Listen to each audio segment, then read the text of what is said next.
Friday Follies, the great DeSantis Name Debate. Join the delightful and hilarious Kennedy, host of 𝗧𝐞𝐚𝐫𝐧 Saves the World on Fox News podcast, as she tackles the absurdities of air travel and the ever-changing pronunciations of political figures' names. From drunken passengers causing chaos to the confusion surrounding Ron DeSantis' name, Kennedy brings her unique perspective and witty commentary to the table. Get ready for a laughter-filled episode of Friday Follies that will leave you entertained and enlightened. It's time for Friday Follies.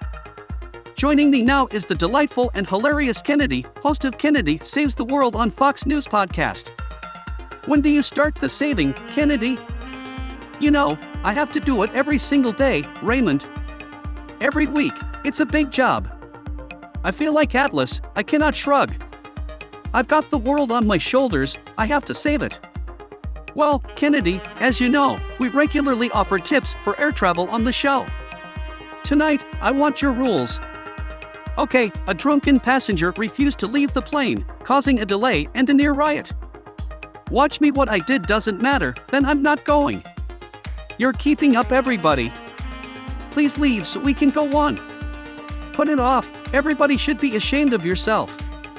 Now everybody's gonna suffer. I love that. I feel like that's her dad. She's lying with her, and he's like, you should be ashamed of yourself. And you know she's heard that just chirping in her ear her entire life. Everyone's got to be special, everyone's gotta cause the delay, everyone's gotta be a booze bag. It's so annoying. It's like, you don't know where these people are going, you don't know where they're coming from. Kennedy, 3 cops it took to remove her. Why would you think the public shame and the catcalls would be enough? You know, the heckling would have driven her. There is no shame. Just go to San Francisco, walk around New York. There's no shame. What am I thinking? But here's my rule. What's your rule? If you delay a plane by having law enforcement come on and detain you, you have to pay not only for everyone's drinks. They at least have a chance to get as soused as you. You have to pay for everyone's flight. Okay, that's the rule. Alright, we'll hold them to it. Now, Kennedy, like Kamala or Kamala, we have a new political star who changes their preferred name pronunciation. Who is it? Ron DeSantis, or is it DeSantis? Ron DeSantis. Calm. Go to Ron DeSantis. Calm, people. Go to Ron DeSantis. Calm and make a contribution. I'm Ron DeSantis, and I'm running for president. You say DeSantis, I say tomorrow. Where do we go from here? Here's why he's doing that. Because when you say DeSantis, people think it's dis or dias, so they're going to misspell the URL. He's not going to get the money he knows he needs to think. That's why he's punching that ears DeSantis.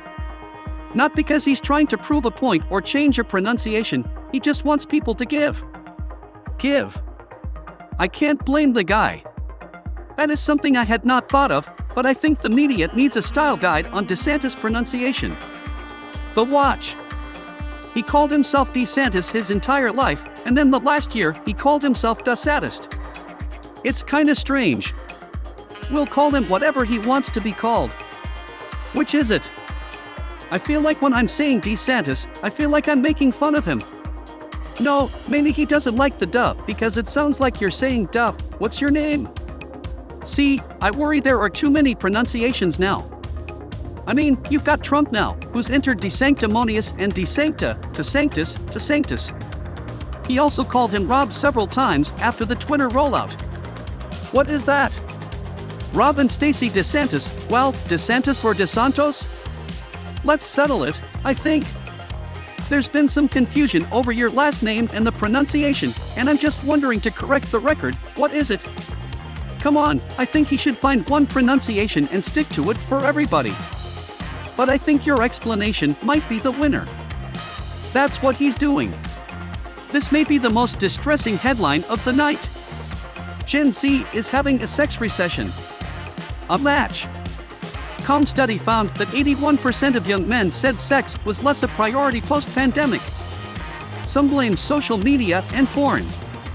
But if Gen Z is suffering, the 80-year-olds are not.